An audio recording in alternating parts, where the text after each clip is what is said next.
السلام عليكم ورحمة الله وبركاته.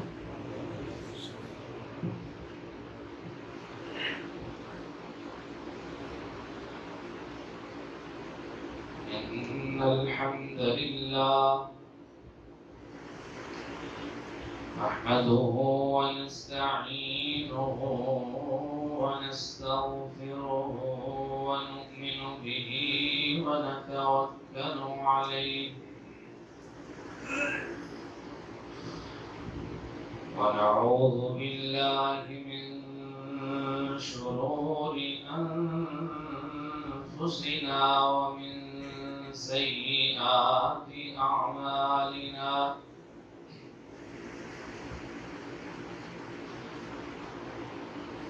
من يهده الله فلا مضل له ومن يضلله فلا هادي له وأشهد أن لا إله إلا الله وحده لا شريك له وأشهد أن محمدًا عبده ورسوله من يطع الله ورسوله فقد رشد واهتدى ومن يعص الله ورسوله فقد ضل وغوى اللهم صل على محمد وعلى آل محمد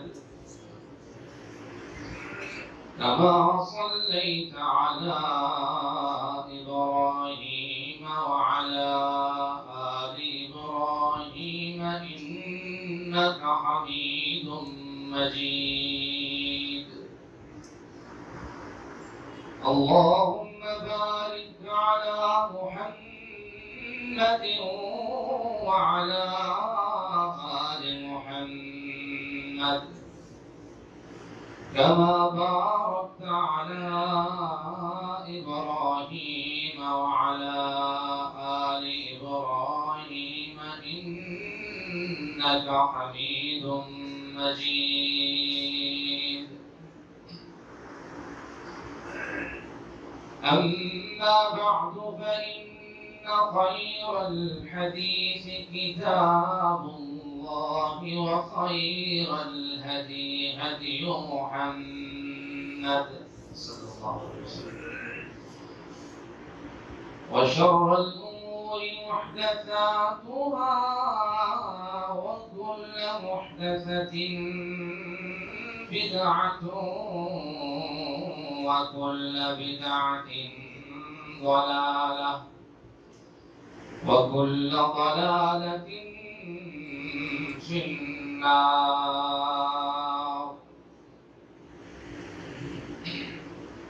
أعوذ بالله السميع العليم من الشيطان الرجيم من همزه ونفخه ونفسه بسم الله الرحمن الرحيم يا أيها الذين آمنوا اتقوا الله حق تقاته ولا تموتن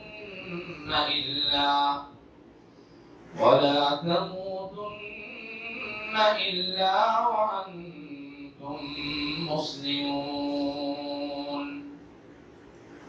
يا أيها الناس اتقوا ربكم الذي خلقكم من نفس واحدة وخلق منها زوجها وبث منهما رجالا كثيرا ونساء واتقوا الله الذي تساءلون به والأرحام إن الله كان عليكم رقيبا يا أيها الذين آمنوا اتقوا الله وقولوا قولا سديدا يصلح لكم أعمالكم ويغفر لكم ذنوبكم ومن يطع الله ورسوله فقد فاز فوزا عظيما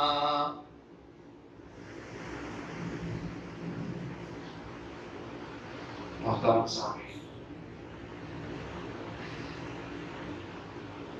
اللہ رب العالمین نے انسانوں کو پیدا کیا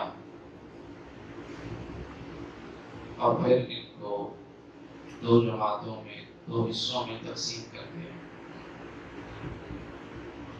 کہنا یہ چاہیے کہ لوگ خود بخود دو حصوں میں تقسیم ہو گئے، اگرچہ اس میں اللہ کی مشیت موجود ہے، بہرحال اللہ کی رضا یہ نہیں، اللہ کی خوشنودی یہ نہیں ہے کہ لوگ تفرقے میں اور لوگ باہم منقسم ہو جائیں۔ اس کی منشا، اس کی مشیت ضرور ہے۔ وہ لوگ جو اللہ کی طرف جھکاؤ رکھتے ہیں، اللہ کی طرف میلان رکھتے ہیں،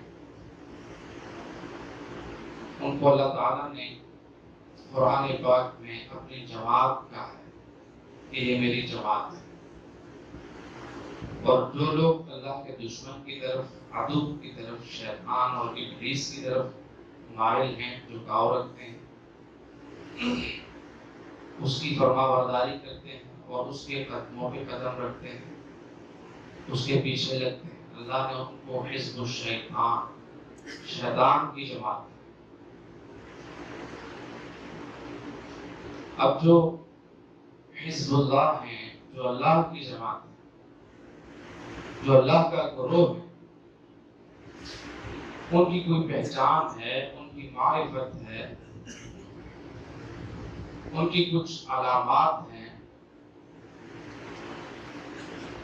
جن سے وہ پہچانے جاتے ہیں، ان کی نشانیاں،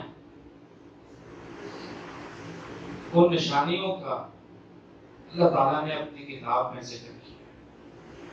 رسول اکرم صلی اللہ علیہ وسلم نے بھی ان کے بارے میں بہت کچھ معلومات دی۔ ان علامات کو، ان نشانیوں کو بتانے کے دو فائدے ہیں۔ ایک تو یہ کہ پتہ چل جائے، امتیاز ہو جائے، تفریق ہو جائے کہ اللہ کے بندے یہ، اللہ کی جماعت یہ اور شیطان کی جماعت، شیطان کا گروہ۔ اور دوسرا فائدہ یہ ہے کہ لوگوں کو اللہ کی جماعت میں شامل ہونے میں آسانی ہو، وہ اپنے اندر وہ صفات پیدا کر لیں، اپنے اندر وہ علامات لے آئیں، وہ نشانیاں لے آئیں، تو وہ اللہ کی جماعت میں شامل ہو جائیں۔ اگر وہ علامات بیان ہی نہ کی جاتی تو کتنا مشکل ہوتا اللہ کی جماعت میں شامل ہونا۔ اس لیے اللہ تعالیٰ کی یہ بڑی مہربانی ہے کہ اس نے بتا دیا کہ میری جماعت کے لوگ وہ ہیں، میرے گروہ کے لوگ وہ ہیں، میرے حزب کے لوگ وہ ہیں جن کے اندر یہ نشانیاں پائی جاتی ہیں۔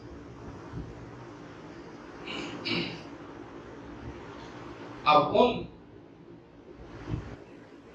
اس گروہ اور اس جماعت جو اللہ کے ساتھ تعلق رکھنے والی ہے، اس کی سب سے بڑی نشانی یہ ہے کہ ان کے دل کے اندر اللہ کا تقویٰ ہے۔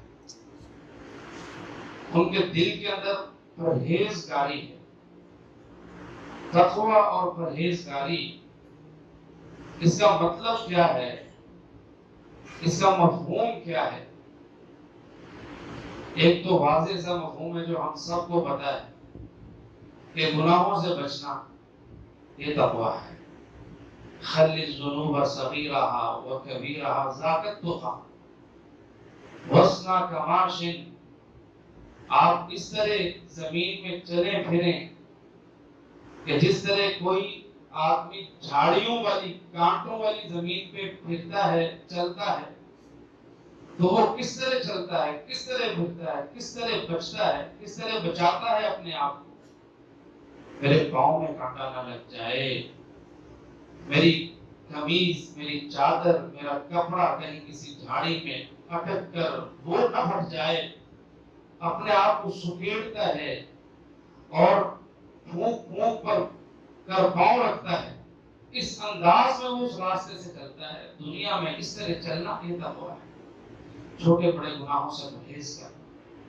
حضرت عبداللہ بن مسعود رضی اللہ تعالی عنہ وہ فرماتے ہیں تقوی یہ ہے، یہ آیت پڑھ کر یا ایھا الذین آمنوا اتقوا اللہ حق تقاتہ، اے ایمان والو، اے وہ لوگوں جو اللہ پر ایمان لائے ہو، اس طرح ڈر جاؤ جس طرح اس سے ڈرنے کا حق ہے. کہتے ہیں اس سے ڈرنے کا حق کیا ہے، تقوی کیا ہے؟ ان یطاع فلا یعصى، اللہ کی اطاعت کی جائے، اللہ کی نافرمانی نہ کی جائے. ان یذکر فلا ینسى، ہر وقت اللہ کو یاد کیا جائے اور اسے کسی لمحے کسی وقت بھلایا نہ جائے. رسول اللہ صلی اللہ علیہ وسلم نے اپنے صحابی کو کہا لا یزال لسانک رطبا من ذکر اللہ. اے میرے صحابی، اگر تو دین کا نچوڑ حاصل کرنا چاہتا ہے، اگر تو چاہتا ہے نا کہ سارے دین پر تو عمل کرنا شروع کر دے، تو میں تجھے ایک راہ بتاتا ہوں، اور وہ راہ یہ ہے کہ تیری زبان ہمیشہ اللہ کے ذکر سے تر رہنی چاہیے. اگر تم یہ عمل اپنا لے گا تو اللہ کے دین پر عمل کرنا تیرے لیے آسان ہو جائے. عمل کرنا آسان. اللہ اکبر کبیرہ، اللہ سے حیا کی جائے، یہ تقوی ہے. اللہ سے شرمایا جائے. جب انسان گناہ کی طرف قدم اٹھائے تو اسے اس کے دل کے اندر یہ چیز ہونی چاہیے کہ میرا رب مجھے دیکھ رہا ہے، میرا رب تو وہ ہے، میں تو ایک بڑی چیز ہوں. میرا رب تو وہ ہے جو اندھیری رات میں کالے پتھر پہ کالی چیونٹی کو چلتا ہوا دیکھتا بھی ہے اور اس کی قدموں کی آہٹ کو سنتا بھی ہے.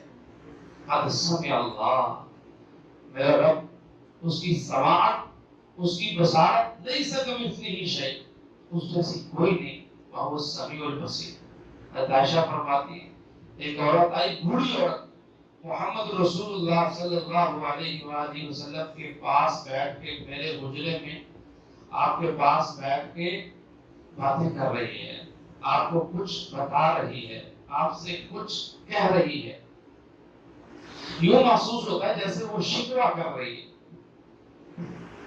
میں پاس بیٹھی ہوئی تھی، مجھے اس کی باتیں سمجھنی ہیں کہ اس نے پیارے پیغمبر کو کیا کہا، کیا شکایت کی، کیا شکوہ کیا، کیا بات بتائی، اپنا کیا راز بتایا.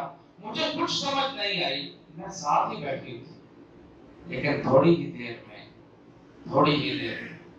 آسمان سے وحی نازل ہو گئی. قد سمع اللہ، قد سمع اللہ، اللہ نے سن لیا ہے، اللہ نے سن لیا ہے. قد سمع اللہ قول التي تجادلك في زوجها وتشتكي إلى اللہ. اللہ نے وہ ساری باتیں سن لی. اللہ نے عرش معلیٰ پہ، آپ اندازہ کریں اللہ کی سماعت کا، اللہ کتنا سننے والا ہے. اللہ کتنا سننے والا ہے اور اللہ کتنا جاننے والا ہے، اللہ کتنا دیکھنے والا ہے۔ وہ عرش پر بیٹھ کر ہر بندے کی بات کو سنتا ہے، جواب دیتا ہے، اور ہر ایک کو دیکھ رہا ہے کہ وہ کیا عمل کرتا ہے، اور وہ ہر ایک کی حاجت کو پورا کر رہا ہے۔ یمسک السماء ان تقع علی الارض، زمین و آسمان کی حفاظت کا ذمہ اس نے لیا ہے اپنے ہاتھ میں۔ ولا یؤودہ حفظہما، دن رات زمین و آسمان کی حفاظت اس میں تھکاوٹ پیدا نہیں کرتی، اس کو تھکاتی نہیں ہے۔ ایسا رب ہے، اس کی یہ عظمت، اس کی یہ شان ایک مومن آدمی کے دل میں ہمیشہ رہنی چاہیے۔ یہ تقویٰ ہے، یہ پرہیزگاری ہے۔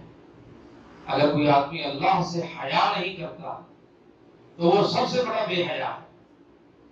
اگر کوئی آدمی یہ کہتا ہے کہ فلانا مجھے دیکھ لے، فلانا مجھے دیکھ لے، لیکن اس کے دل کے اندر یہ نہیں ہے کہ مجھے اللہ دیکھ، اللہ کہیں مجھے نہ دیکھ، میں گناہ کر رہا ہوں، مجھے اللہ بھی دیکھ رہا۔ جس طرح وہ اپنے بزرگ سے، اپنے باپ سے، اپنے بڑے بھائی سے، اپنے استاد سے، اپنے ٹیچر سے، اپنے آفیسر سے، اپنے بڑے سے جس طرح وہ ڈر رہا ہے، اگر اس کے دل کے اندر اتنا بھی اللہ کا ڈر نہیں ہے تو وہ متقی کہاں ہے؟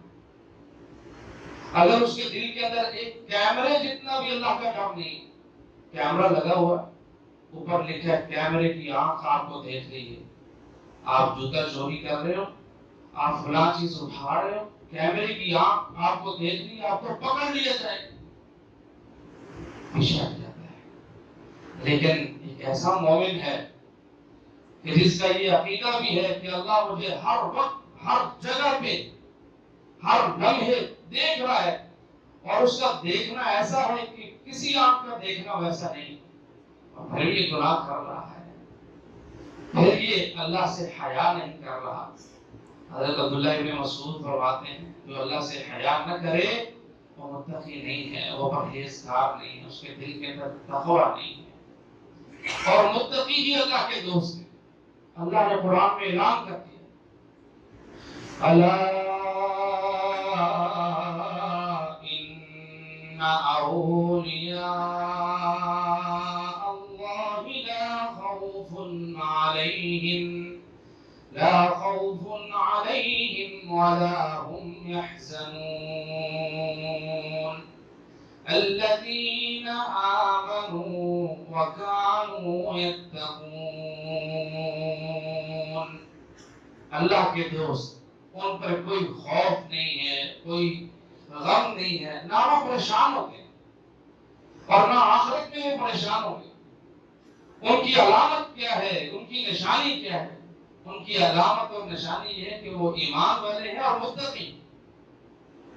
جو آدمی ایسا ہوتا ہے ایمان لا کر متقی بن جاتا ہے۔ اور تقوی کا تعلق میرے بھائیوں آپ کو معلوم ہے تقوی کا تعلق کہاں سے ہے؟ تقوی کا تعلق کہاں سے ہے؟ رسول اکرم صلی اللہ علیہ وسلم نے اپنی ایک مجلس کے اندر اپنے صحابہ کو، اپنے ساتھیوں کو واعظ کیا اور فرمایا التقوی ہاہنا، التقوی ہاہنا، التقوی ہاہنا۔ اے میرے صحابہ، میرے ساتھیوں، غور سے میری بات کو سن لو، تقوی یہاں پہ ہوتا ہے۔ وَيُشِيرُ إِلَى صَدْرِهِ، پیارے پیغمبر محمد کریم صلی اللہ علیہ وسلم نے اپنے سینے کی طرف، اپنے دل کی طرف اشارہ کرتے ہوئے فرمایا التقوی ہاہنا، تقوی یہاں ہوتا ہے، پرہیزگاری کی جگہ یہاں ہے۔ جس کا دل اچھا نہیں، صاف نہیں، وہ پرہیزگار نہیں۔ جس کا دل اچھا نہیں وہ اللہ کا دوست ہو ہی نہیں سکتا۔ جس کا دل اچھا نہیں ہے اس پہ قرآن اثر کر ہی نہیں سکتا۔ اللہ رب العالمین نے قرآن کی ہدایت کے لیے سب سے پہلی شرط قرآن میں یہ رکھی ہے کہ یہ راہ دکھاتا ہی ان کو ہے، یہ ہدایت ہی ان کے لیے ہے، اس سے فائدہ ہی وہ لوگ اٹھا سکتے ہیں جو متقی۔ فرمایا ذالک الکتاب لا ریب فیہ ھدی للمتقین، یہ کتاب جو اللہ کی طرف سے نازل شدہ ہے، اس کے اللہ کی طرف سے نازل ہونے میں بھی کوئی شک نہیں ہے، اس کے سچا ہونے میں بھی کوئی شک نہیں ہے۔ اگر یہ کسی پہ اثر نہیں کرتی تو یہ اپنا گمان یہ نہ کر لینا، اپنا ذہن یہ نہ بنا لینا کہ قرآن میں کوئی کمی ہے یا اس کی سچائی میں کوئی کمی ہے۔ اگر یہ کسی پہ اثر نہیں کر رہی، اگر یہ کسی پہ چوٹ نہیں لگا رہی، اگر یہ کسی کو راہ نہیں دکھا رہی، اگر یہ کسی میں انقلاب پیدا نہیں کر رہی، اگر یہ کسی کو بدل نہیں رہی، تو اس کا مطلب یہ نہیں ہے کہ قرآن جھوٹی کتاب ہے یا یہ اللہ کی طرف سے نازل شدہ نہیں ہے یا اس میں کوئی شک و شبہ ہے، نہیں، بلکہ وہ جس کو یہ سنائی جا رہی ہے اس کے دل کا معاملہ ہے، اس کے دل کا معاملہ ہے۔ اور اللہ نے یہ واضح کر دیا، اے پیغمبر محمد کریم صلی اللہ علیہ وسلم، آپ بڑے پریشان ہو رہے ہیں، بڑی تکلیف میں ہیں، بڑے غم میں ہیں، اس وجہ سے کہ کافر آپ کی بات کو کیوں نہیں مان رہے، مشرکوں پر اس قرآن کا اثر کیوں نہیں ہو رہا، وہ بتوں کی پوجا کو چھوڑ کے ایک اللہ کی عبادت کی طرف کیوں نہیں آ رہے۔ میں آپ کو بتاتا ہوں کہ قرآن ان پہ اثر کیوں نہیں کر رہا۔ فَإِنَّهَا لَا تَعْمَى الْأَبْصَارُ وَلَكِنْ تَعْمَى الْقُلُوبُ الَّتِي فِي الصُّدُورِ، فرمایا ان کے دل کالے ہو چکے ہیں، ان کے دلوں کے اندر تقویٰ نہیں ہے، پرہیزگاری نہیں ہے، اللہ کا ڈر نہیں ہے، ان کے دلوں پہ زنگ چڑھ گئے ہیں، ان کے دل زنگ آلود ہو گئے ہیں۔ کَلَّا بَلْ رَانَ عَلَىٰ قُلُوبِهِمْ مَا كَانُوا يَكْسِبُونَ، اور جس کا دل کالا ہو جائے، جس کا دل اللہ کی خشیت اور اللہ کے ڈر سے عاری ہو جائے، قرآن جیسی کتاب اور نبی جیسا مبلغ، قرآن جیسی کتاب اور نبی جیسا واعظ، قرآن جیسی کتاب اور نبی جیسا پڑھنے والا بھی اس پہ اثر نہیں کرتا۔ دلوں کو درست کر لے میرے بھائی، دلوں کو درست کر لے۔ میں اور آپ رسول اکرم صلی اللہ علیہ وسلم ایک دن اپنے صحابہ کو واعظ کر لیں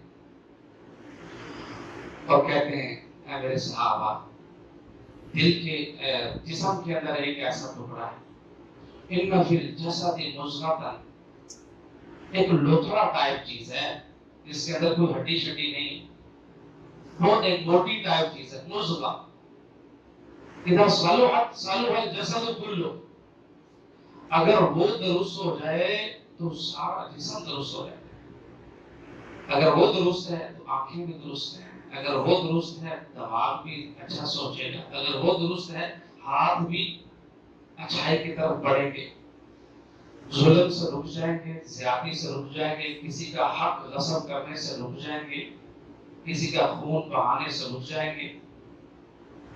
اگر وہ درست ہے پاؤں گناہ کی طرف نہیں اٹھیں گے، اگر وہ درست ہے شرم گاہیں وہ ناجائز جگہوں پہ استعمال نہیں ہوگی، انسان فحاشی اور بے حیائی سے بچے گا، اگر وہ مضغہ، وہ بوٹی اور وہ ٹکڑا جو جسم کے اندر اللہ نے رکھا ہے اتنا اہم ہے، وہ اگر وہ درست ہو گیا، وَإِذَا فَسَدَتْ فَسَدَ الْجَسَدُ كُلُّهُ، اور اگر وہ خراب ہو گیا، وہ بگاڑ کا شکار ہو گیا، وہ گندا ہو گیا، اگر وہ برتن پلید ہو گیا جو جسم کے اندر اللہ نے رکھا ہوا ہے، فَسَدَ الْجَسَدُ كُلُّهُ، آنکھیں بھی حرام دیکھیں گی، کان بھی حرام سنیں گے، ہاتھ بھی ظلم زیادتی کریں گے، دماغوں میں بھی بے حیائی کی باتیں گھومتی رہیں گی، اللہ اور اس کے رسول صلی اللہ علیہ وسلم کی مخالفت کی باتیں گھومتی رہیں گی، خیالات پراگندہ ہو جائیں گے، ہر وقت پاؤں اس جانب جائیں گے جہاں اللہ کی نافرمانی ہوگی. اگر وہ ٹکڑا خراب ہو گیا الا وہی القلب. میرے ساتھیوں غور سے سن لو, کان کھول کر سن لو, وہ ٹکڑا دل ہے جو اللہ نے سینے میں لگا دیا ہے, وہ دل ہے. اس کو درست کرنے کی کوشش کریں. اس لیے میرے پیارے پیغمبر محمد کریم صلی اللہ علیہ وآلہ وسلم یہ دعا کیا کرتے تھے. اور سب سے متقی شخص, سب سے پرہیزگار شخص, سب سے نیک شخص, اللہ کے بعد بزرگ, سب سے زیادہ بزرگی والے محمد کریم صلی اللہ علیہ وسلم, اللہ کے سب سے محبوب پیغمبر, اللہ کے آخری پیغمبر, نبیوں کے سردار پیغمبر, شافع محشر پیغمبر, جنت میں سب سے پہلے جانے والے پیغمبر, قیامت کے دن قبر سے سب سے پہلے اٹھنے والے پیغمبر, رحیم و کریم پیغمبر, رحمت للعالمین پیغمبر محمد کریم صلی اللہ علیہ وسلم بھی یہ دعا کیا کرتے تھے. اللہم آت نفسی تقواہا وزکیہا انت خیر من زکاہا. اے اللہ میں محمد کریم صلی اللہ علیہ وسلم تجھ سے دعا کر رہا ہوں, مانگتا ہوں, اے اللہ میرے دل کو اس کا تقوی نصیب فرما دے. اے اللہ میرے دل کو, میرے نفس کو اس کا تقوی نصیب فرما دے. یہ محمد رسول اللہ صلی اللہ علیہ وسلم. اور ہم گناہوں کے پتلے, دن رات گناہ کرنے والے, ہمیں اپنے دل کی کتنی فکر کرنی چاہیے, اس پر کتنی توجہ دینی چاہیے, اس کی اصلاح کے لیے کتنی محنت کرنی چاہیے, کتنی کوشش کی ضرورت ہے. میرے بھائیوں, بیان سے باہر اتنی کوشش, ہر وقت لگے رہنے چاہیے. اگر ہم اپنے دل پہ ہر وقت محنت کرتے رہیں گے تو شاید ہم 1-2% اس کا رزلٹ پا لیں.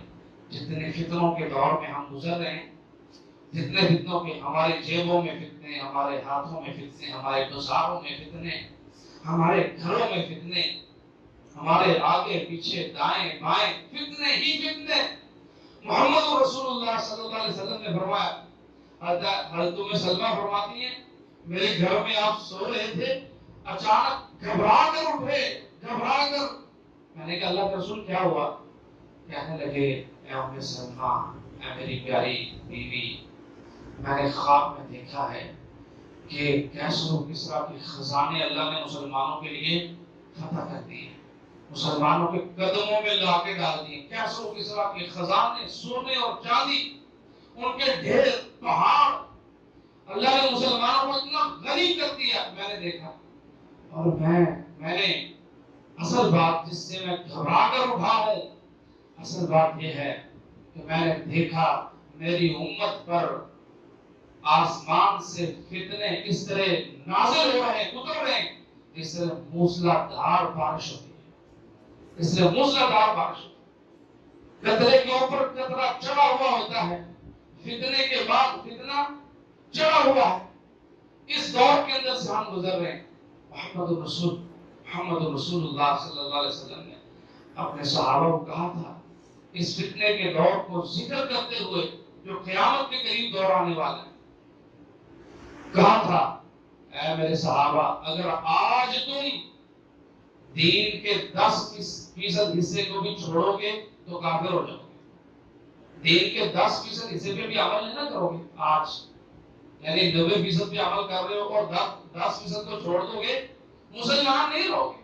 ایک وقت ایسا آنے والا ہے کہ اگر لوگ دین کے 10% حصے پہ عمل کر لیں گے جنت میں چلے جائیں.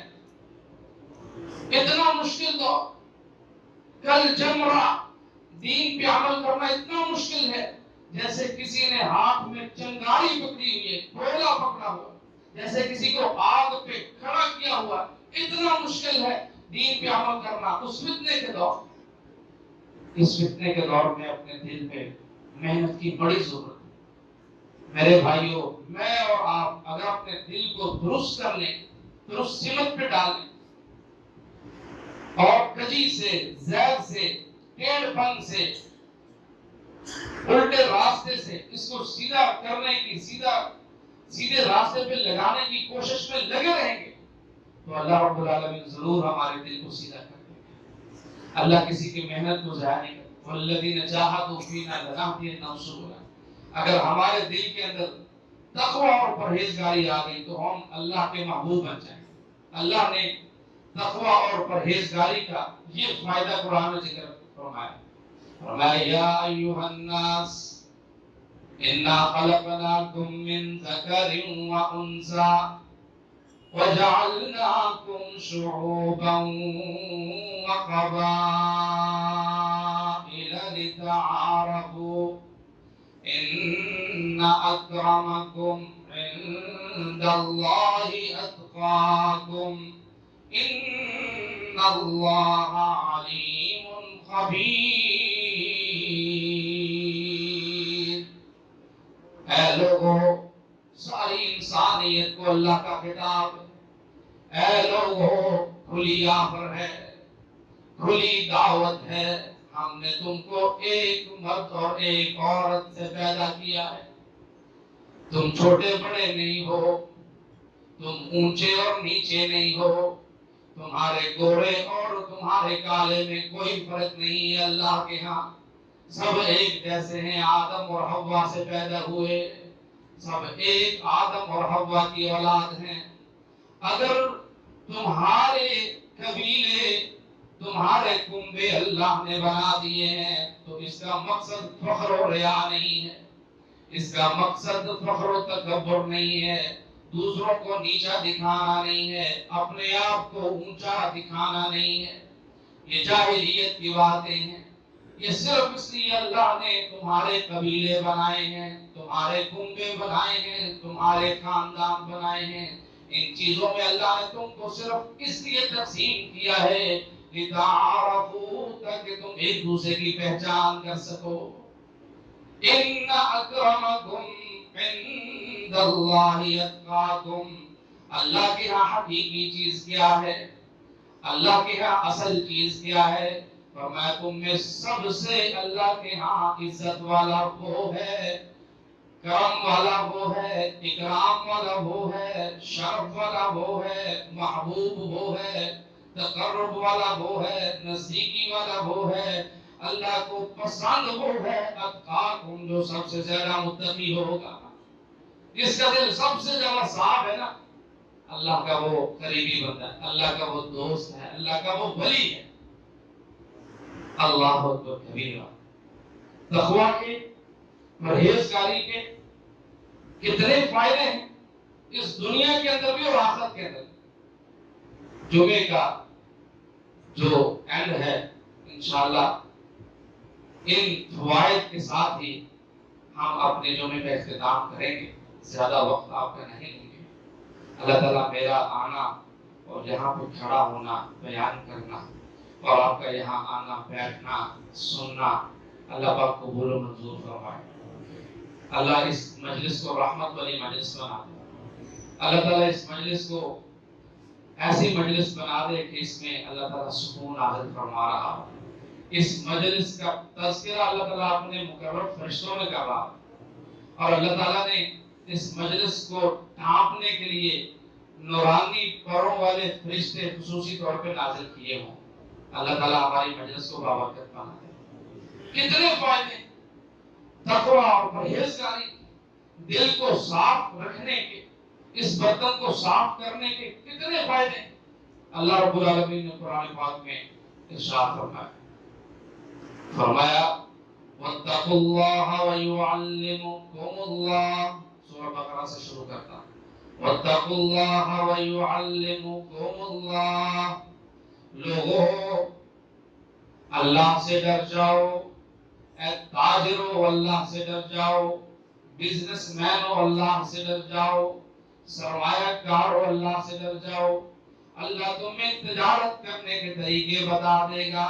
یہ جو پچھلی آیات ہیں اللہ نے اس میں لین دین کے، تجارت کے تذکرے کیے، اس لیے میں نے خصوصی طور پہ سب سے پہلے تاجروں کا ذکر کیا. فرمایا تاجرو اتقوا اللہ. اللہ سے ڈر جاؤ. اپنی تجارت کے اندر، لین دین کے اندر، خرید و فروخت کے اندر اللہ سے ڈر جاؤ.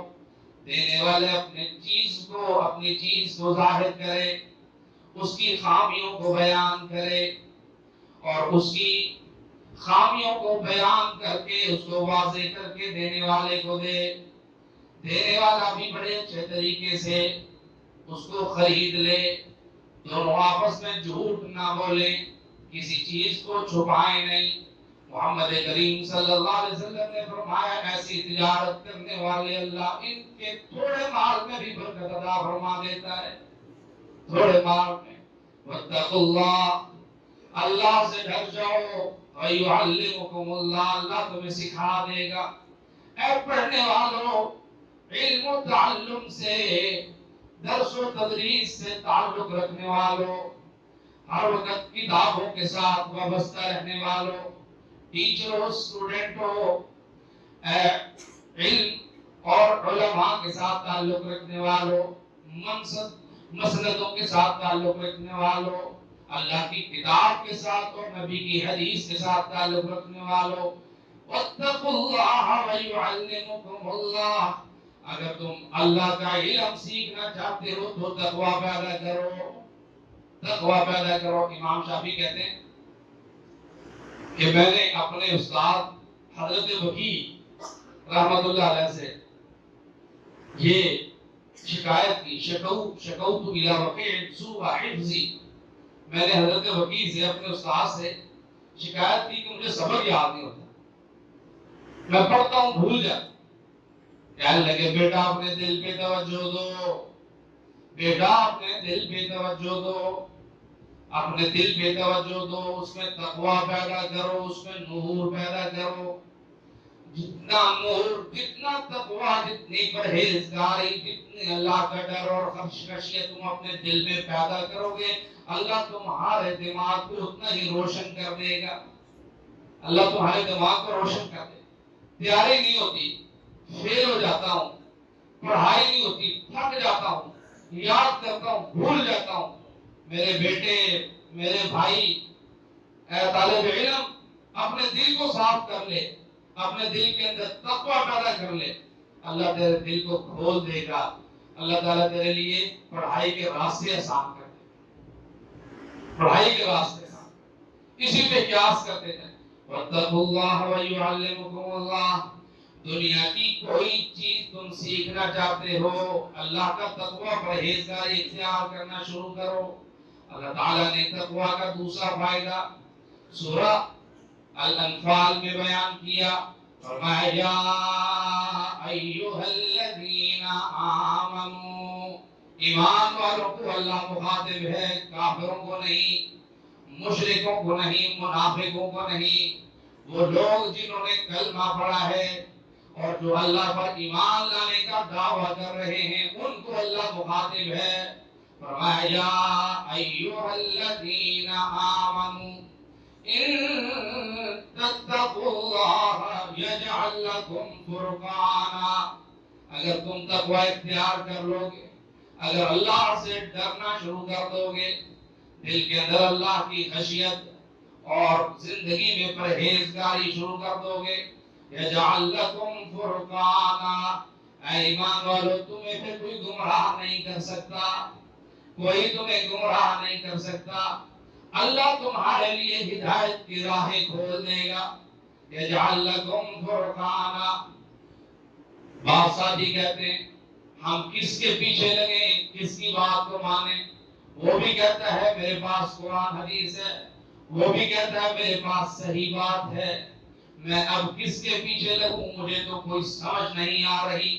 اس سمجھ کو حاصل کرنے کے لیے کہ تمہیں پتہ چل جائے صحیح بات کون سی ہے، درست کون ہے اور غلط کون ہے، صحیح کون ہے اور غلط کون ہے، اللہ کے راہ پہ کون ہے، شیطان کی راہ پہ کون ہے، اس فرقان کو، اس فرق کو حاصل کرنے کے لیے اللہ نے ایک ہی شرط لگائی ہے، وہ کیا ہے؟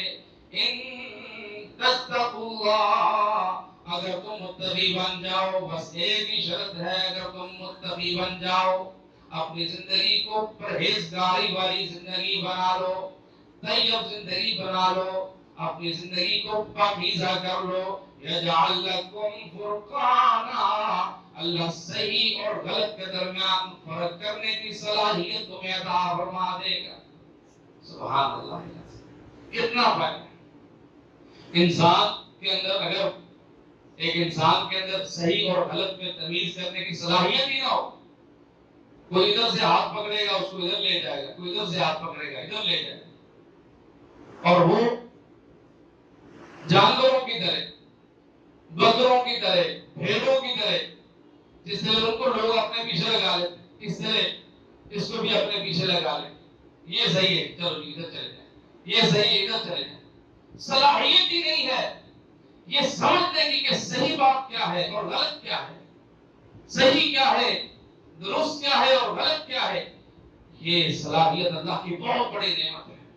یہ صلاحیت اللہ نے ابو بکر کو دی تھی, عمر کو دی تھی, عثمان کو دی تھی, علی کو دی تھی, نبی کے سارے صحابہ کو دی تھی, تابعین کو, تبع تابعین کو دی تھی, ائمہ محدثین کو دی تھی. آپ دیکھیں کہ انہوں نے صحیح اور غلط کے اندر کس طرح فرق کیا. حدیثوں کو, اتنی احادیث کو پرکھنا, اور ان میں سے جو ضعیف ہیں, جو لوگوں نے خود گھڑی ہیں, ان کو الگ کرنا, اور جو محمد رسول اللہ صلی اللہ علیہ وسلم کی صحیح احادیث ہیں آپ تک صحیح سند کے ساتھ پہنچ گئی, ان کو الگ کرنا, یہ کوئی چھوٹا کام. ہم ایک چیز میں فرق نہیں کر سکتے. انہوں نے ہزاروں لاکھوں احادیث میں فرق کر کے دکھا دیا, یہ صحیح ہے اور یہ غلط ہے, یہ دودھ ہے اور یہ پانی. یہ اللہ رب العالمین نے ان متقی لوگوں کو عطا کی. یہ صلاحیت بہت بڑی صلاحیت. اور اللہ رب العالمین تقویٰ کا ایک اور فائدہ ذکر کرتے ہیں سورۃ طلاق. فرمایا وَمَن يَتَّقِ اللَّهَ يَجْعَل لَّهُ مَخْرَجًا وَيَرْزُقْهُ مِنْ حَيْثُ لَا يَحْتَسِبُ. فرمایا جو متقی بن جاتا ہے, جو پرہیزگار بن جاتا ہے, جو اللہ سے ڈرنے لگ جاتا ہے. یہ ڈرنا پیار کا ڈرنا ہے. جس طرح میں اپنی ماں سے ڈرتا ہوں, جس طرح میں اپنے باپ سے ڈرتا ہوں, اس لیے نہیں ڈرتا کہ یہ ظالم ہیں, اس لیے نہیں ڈرتا کہ یہ مجھ پہ ظلم کریں گے. میں اس لیے ڈرتا ہوں کہ کہیں میری ماں مجھ سے ناراض نہ ہو جائے. میرا ڈر یہ ہے کہ میرا باپ کسی بات پہ مجھ سے ناراض نہ ہو جائے, روٹھ نہ جائے. یہ ڈرنا ہے. اللہ سے ڈرنا یہ نہیں ہے کہ اللہ کوئی ظالم ہے, نعوذ باللہ. اللہ بڑی محبوب چیز ہے, اللہ بڑی پیاری چیز ہے, ہمارا الہ ہے, ہم سے کئی ماؤں سے زیادہ محبت کرنے والا ہے. ہمارا اللہ سے ڈرنا کیا ہے, کہیں ہمارا رب ہم سے کسی بات پہ ناراض نہ ہو جائے. جو اللہ سے اس طرح ڈرنے لگ جاتا ہے, اللہ رب العالمین نے قرآن میں فرمایا میں دنیا کی مشکلیں اس کے لیے آسان کر دیتا ہوں, بند راستے اس کے لیے کھول دیتا ہوں, بند دروازے اس کے لیے کھول دیتا ہوں, مشکلات اور پریشانیوں سے اس کو نکال دیتا ہوں, اس کی معیشت کو بھی درست کر دیتا ہوں. وَيَرْزُقُهُ مِنْ حَيْثُ لَا يَحْتَسِبُ. میں اس کو وہاں سے رزق دیتا ہوں جہاں سے اس کا وہم و گمان بھی نہیں ہوتا, جہاں سے اس کو پتہ بھی نہیں ہوتا. میں وہاں سے اس کو رزق مہیا کرتا ہوں, اور وہ مالک اس بات پر قادر ہے. میں کام کچھ کر رہا ہوں, میری دکان کسی چیز کی ہے, لیکن مجھے رزق کہیں اور سے آ گیا, میری چیز نہیں بکی. میں یہ سمجھ رہا تھا کہ یہ آج میری فلاں چیز بکے گی, فلاں بکے گی تو مجھے رزق آئے گا. لیکن اگر کوئی آدمی متقی ہے تو اللہ تعالیٰ اس کی دکان کے علاوہ بھی بہت ساری دکانیں اس کے لیے کھول دے گا. يَجْعَلْ لَهُ مَخْرَجًا وَيَرْزُقْهُ مِنْ حَيْثُ لَا يَحْتَسِبُ. اور پھر اللہ نے کہا يُكَفِّرْ عَنْهُ سَيِّئَاتِهِ وَيُعْظِمْ لَهُ أَجْرًا. اگر کوئی آدمی اپنے گناہوں کو مٹانا چاہتا ہے, معاف کرانا چاہتا ہے, متقی بن جائے. اگر کوئی آدمی دنیا میں عظمت, رفعت اور بلندی حاصل کرنا چاہتا ہے, متقی بن جائے. آخرت میں اللہ رب العالمین نے فرمایا وَتِلْكَ الْجَنَّةُ الَّتِي نُورِثُ مِنْ عِبَادِنَا مَنْ كَانَ تَقِيًّا. آخرت میں سب سے بڑی نعمت کون سی ہے؟ اللہ کا دیدار. اور اللہ کا دیدار کہاں ہوگا؟ جنت میں ہوگا. جو جنت میں جائے گا اسے اللہ کا دیدار ہوگا, اس کے علاوہ اللہ کا دیدار کسی کو نہیں ہوگا. جو جنت میں جائے گا اسے اللہ کا دیدار ہوگا. جنت سب سے بڑی نعمت, جنت سب سے بڑی نعمت. اور یہ کس چیز سے حاصل ہوگی؟ رسول اللہ صلی اللہ علیہ وسلم سے پوچھا گیا اللہ کے رسول ہمیں وہ عمل بتائیے جو سب سے زیادہ لوگوں کو جنت میں لے جانے والے۔ آپ نے سب سے پہلے کون سا عمل ذکر کیا؟ فرمایا تقوی اللہ، تقوی اللہ۔ اس لیے آپ نے بہت سارے صحابہ کو کہا اوصیکم بتقوی اللہ، اے میرے ساتھیوں میں تمہیں اللہ کے ڈر کی وصیت کرتا ہوں، میں تمہیں اللہ کے تقوی کی وصیت کرتا ہوں۔ اتق اللہ حیثما کنت، حضرت ابو درداء کو رسول اکرم صلی اللہ علیہ وسلم نے فرمایا ابو درداء زمین کی کے تہ خانوں میں ہو، پہاڑوں کی چوٹیوں پر ہو، تمہیں کوئی دیکھ رہا ہو یا نہ دیکھ رہا ہو، تمہارا کام کیا ہے؟ اتق اللہ، اللہ سے ڈرنا ہے، اللہ سے ڈرنا ہے، اللہ سے ڈرنا ہے۔ جنت میں داخل کرنے والا عمل تقوی اللہ۔ فرمایا تلک الجنۃ التي نورث من عبادنا من كان تقيا، ہم اس جنت کا وارث اپنے بندوں میں سے اس کو بنائیں گے جو متقی ہوگا۔ اللہ تعالیٰ مجھے اور آپ کو تقوی نصیب فرمائے۔ وآخر دعوانا الحمد للہ۔